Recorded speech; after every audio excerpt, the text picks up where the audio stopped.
자, 32장 신의 뜻을 함부로 판단하려 들지 마라. 해설 시작하도록 하겠습니다. 이 맨 처음에 나오는 말은 그 협잡이라는 말이죠. 이게 사기치기 좋은 때는 언제인가? 사실은 이제 미지의 일을 다룰 때 우리가 사기가 치기 쉽죠. 왜냐하면 생소함은 믿음을 주기 때문에 그렇다. 이렇게 플라톤도 일찍이 이제 크리티아스에서 지적한 바가 있습니다. 몽테뉴는 이제 의혹을 제기하면서 믿지 못할 종자들이라고 표현을 하면서 연금술사, 예언자, 점성술사, 손금쟁이 이렇게 이제 언급을 해 가죠. 뭐 여기까지는 대부분 사람들이 동의를 하겠지만 의사도 거기에 집어넣습니다.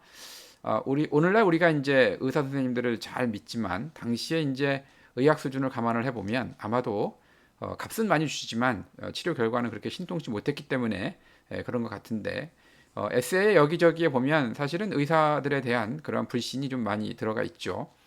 특히 이제 몽테뉴 같은 경우에는 이제 아버지에 이어서 신장 결석으로 굉장히 오랫동안 고생을 했기 때문에 아마도 이 의사들에 대한 좀 신뢰가 좀 떨어지지 않았나 생각이 듭니다. 여기에 이제 더 덧붙일 것이 누군가 하면 늘 신의 뜻을 감찰하고 해석하는 한 무더기의 사람들을 덧붙이고 싶다 이렇게 이야기합니다. 우리가 이제 여태까지 읽었던 에세이에서도 보면 몽테뉴는 이제 평생 동안 가톨릭 신앙에서 벗어나지 않은 사람이었습니다. 그래서 이 말이 기독교 신앙 전체에 대한 거부는 결코 아닐 거고 어떤 사건이 벌어졌을 때 신의 뜻이 이렇다 저렇다 하면서 확신에 찬 설명을 하는 그러한 사람들을 향한 이제 비꼬는 표현이다 이렇게 이야기할 수 있을 것 같습니다. 특히 이제 그 당시는 이제 신교와 가톨릭이 각각 자기에게 유리한 해석을 해야 되는 상황이었기 때문에 뭐 같은 연필로 희게도 칠하고 검게도 칠하는 이러한 종교적 해석가들이 한심하게 보였을 것 같다 생각이 듭니다. 인도의 어느 나라에는 하는 대목이 있는데 이거는 이제 오해의 소지가 많은 번역이죠. 원문은 With Nation Indian인데 여기서는 인도가 아니라 신세계 곧 아메리카 대륙을 말합니다. 그래서 이 부분을 좀 더 정확하게 옮긴다면 신대륙의 어느 나라에는이라고 옮기는 것이 맞죠. 이제 그 나라 사람들이 태양신을 섬긴다 이렇게 했는데 이제 나쁜 일이 생기면 행과 불행을 신의 뜻으로 돌리고 운명에 맡긴다. 종교적인 해석을 삼간다는 뜻이죠. 이것이 이제 아마 몽테뉴가 봤을 때 조금 더 참다운 신앙의 길이 아닌가 생각하는 것 같습니다. 그래서 이제 기독교 신자는 모든 것을 하나님의 뜻으로 믿고 좋게 해석하며 이제 감사하는 자세가 필요하다. 사실은 이제 이것이 몽테뉴가 생각하는 신앙의 본질인데 당시에 내전 중인 종교 지도자들은 사안이 생기면 자기 당파에 유리하게 사건의 신앙적 의미를 해석을 했죠. 예를 들면 라 로슈 라베이르라는 곳에서 벌어진 1569년도의 전투에서는 신교도가 승리를 했는데 이때 이제 그 신교도들이 우리가 하는 일에 대한 하나님의 승인이라고 굉장히 기뻐했죠. 하지만 이제 같은 해 벌어진 몽콩뚜호나 자그낙 그 전투에서는 가톨릭이 승리를 했죠. 이때는 이제 신교 측에서 하나님의 부성적인 매와 벌이라고 변명을 했죠. 그러니까 아버지가 너와 밉진 않지만 자식이 잘 되게끔 하기 위해서 내가 매를 드는 거야라고 이야기할 때에 그러한 부성적인 매와 벌이죠. 자, 이런 식으로 이제 뭐 이겼을 때는 하나님의 승인이라고 이야기하고 졌을 때는 매를 맞는 거야라고 이렇게 하면서 그때그때마다 자기들한테 필요한 식으로 해석을 하면서 특히 이제 종교 지도자들이 자기의 개인적 믿음의 차원이 아니라 사람들을 뭐랄까요 좀 선동하고 그 다음에 이끌어가기 위해서 이렇게 이제 말을 해대는 거 자체가 좀 신앙적으로 봤을 때 나는 무리하다고 본다라는 것이 몽테뉴의 입장인 것 같습니다.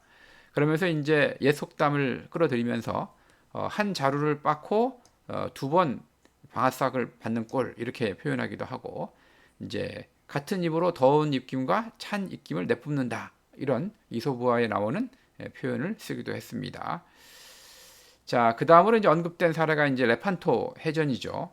사실 이 레판토 해전하면 레판토 해전의 이제 공식 지도자였던 돈 후안이 아니고 우리는 이제 돈키호테의 작가 세르반테스가 연상이 되는 바로 그러한 해전이죠. 주자다시피 1571년도에 오스만 함대와 신성 동맹 함대 여기는 이제 뭐 베네치아, 교황, 스페인, 제노바, 사보이, 몰타기 사단 이 서구의 주요한 정치 세력들이 전부 다 참여를 했는데 이러한 연합군과 오스만 함대가 전투를 벌였죠. 그래서 이제 신성 동맹이 대승을 거뒀는데 이것이 이제 왜 중요한가 하면 이때를 기점으로 유럽 사회가 이제 지중해의 패권 장악을 위해서 서진했던 오스만 세력을 저지할 수 있었기 때문이죠. 자, 이것이 이제 멋진 해전이라고 지금도 이야기하고 있는 서구 사회에서는 왜 그런가 하면 그 전까지 기독교 세계가 번번이 패배를 해왔기 때문이죠. 그러니까 몽테뉴 입장에서는 레반토 해전이 이 하나님의 뜻으로 승리를 했다면 그 전에 수많은 패배는 어떻게 이해할 것인가 이렇게 이제 되묻고 있는 거죠. 더군다나 이제 기독교적인 입장에서 본다면 기독교 세계 전체와 이교도의 싸움이라는 아주 큰 맥락에서의 적과 아군이 확실하게 구분이 되는 이러한 싸움인데 내내 지다가 한 번 이긴 걸 가지고 하나님의 뜻이다라고 이야기하는 건 좀 낯간지러운 게 아닌가 이런 이야기를 하면서 종교적인 해석을 지나치게 강하게 하는 것 자체가 좀 문제가 있다라고 이제 문제 제기를 하는 겁니다. 조금 더 이제 소소한 예로는 이제 죽음의 장소와 관련이 있죠. 여기서 이제 문제가 되는 신학자인 그 아리우스라는 사람은 삼위일체론을 둘러싼 신학적인 논쟁에서 이른바 유사본질론, 이 유사본질론이라는 말은 호모의 우시우스 이렇게 이제 이야기하는 겁니다. 그 다음에 이제 이거하고 반대로 동일 본질론이라는 것이 있는데 이것은 호모 우시우스라고 이야기합니다. 그래서 이제 여기 가운데 있는 그 이라는 자 하나만 서로 다른데 상당히 말도 좀 어렵지만 진짜 우리가 흔히 얘기하는 대로 이 한 끗 차이가 큰 차이를 만든 대표적인 예죠. 자, 유사본질론이라는 것은 이제 성자 예수가 성부 하나님과 본질은 유사하지만 같지가 않다라는 주장이고 본질이 같다라는 것이 이제 동일 본질론이죠. 오늘날에 이제 이 동일 본질론이 정통 교리로 인정이 되고 있는데 그 당시에 이제 이 아리우스라는 이 신학자가 주장했던 유사 본질론은 니케아 공의회라는 그 회의에서 이단으로 결정이 되면서 오늘날도 이제 교회사에서 이제 이단으로 취급이 되는 바로 그런 겁니다. 자, 이제 부시의 이제 아키텐 연대기를 보면 그 아리우스와 그의 이론을 추종한 대립교황 그 엉띠빠프죠. 레옹이 심한 복통으로 화장실에서 죽었다. 이렇게 이제 나와 있습니다. 또 헬리오 가발루스 황제는 이제 바알신을 섬기라고 하든가 또 온갖 그 기행을 일삼다가 결국 참다 못해 이제 근위 대장이 이제 그 황제를 암살하게 되는데 그러니까 일설에 의하면 도망가다가 화장실에서 죽었다 이렇게 되어 있습니다.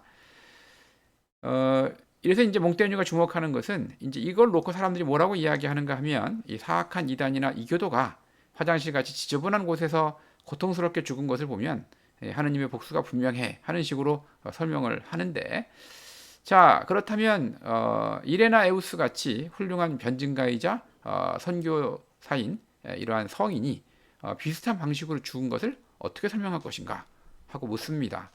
그래서 이제 지금 나와 있는 이 아리우스나 레온이나 헬리오 가발루스나 이레나 에우스 같은 이러한 사람들이 화장실에서 죽었다는 것은 약간 좀 뭐 근거가 그렇게 풍부하진 않습니다. 물론 이제 몽테뉴가 참고한 이 글에서는 화장실에서 죽은 사람들이라는 그 섹션이 있어서 거기에 이제 유명한 사람들의 에피소드를 모아놓은 그러한 책에서 갖고 오긴 했지만 오늘날에 있어서 이 사람들이 어디서 죽었는지는 큰 이슈도 아니기 때문에 그렇게 명확한 근거를 찾을 수는 없습니다만은 그 당시엔 아마 이런 얘기들이 굉장히 많이 퍼져 있었던 것 같습니다. 그래서 몽테뉴는 이제 이러한 상황을 이야기를 하면서 과연 이렇게 우리가 생각했을 때 훌륭한 사람도 또 우리가 생각했을 때 굉장히 나쁜 사람도 같은 장소에서 죽었는데 이거를 들어서 이 하나님의 뜻을 운운하는 것은 좀 격이 맞지 않다 이런 이야기를 하고 있는 거죠. 자 그러면서 신의 뜻은 인간의 이성으로는 해석하기가 힘들다라고 이야기하는 것 같습니다. 그래서 태양 자체를 잡겠다고 눈을 쳐드는 자는 시력을 잃게 되는 거죠. 우리가 이제 태양을 똑바로 보고 싶다고 아무리 노려본다고 하더라도 자기 눈만 나빠지지 태양을 똑바로 보지는 못하지 않습니까? 자 이런 식으로 인간이 신의 뜻을 함부로 이해할 수 없다라고 주장을 합니다. 몽테뉴가 이렇게 이야기하는 것은 이 글을 통해서 종교적인 어떤 변증을 하거나 아니면 신앙의 고백을 하려는 목적이라기보다는 그 당시에 종교 지도자들이 신교와 구교로 나눠지면서 또 아까도 말씀드렸다시피 그 개인사의 신앙적인 해석을 떠나서 민중을 그럴싸한 논법으로 움직여서 특정 믿음을 강화하고 지지하려는 관행을 위해서 이렇게 신의 뜻을 자기가 확실하게 안다는 식으로 이야기한다는 것은 좀 심각한 일이 아닌가 이렇게 생각을 한다고 밝힙니다. 이러한 사건의 정당화가 없어도 우리의 신앙이 다른 기반을 충분히 갖고 있는데도 이렇게 할 필요가 없다 이렇게 주장을 하는 거죠.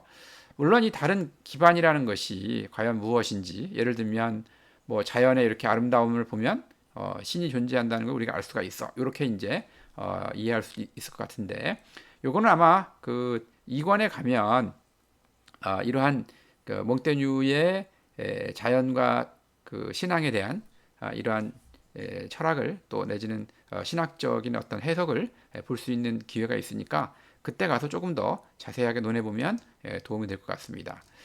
자, 그래서 이번 에세이를 한번 정리해 본다면 신의 뜻을 우리가 함부로 해석할 수가 없는 건데 특히 종교 지도자들이 그러한 해석을 통해서 일반 사람들을 선동하려고 하는 이러한 자세가 과연 세계의 평화를 위해서 세상의 평화를 위해서 과연 바람직한 것이냐 이렇게 몽테뉴는 비판하는 에세이다라고 이야기할 수가 있겠죠.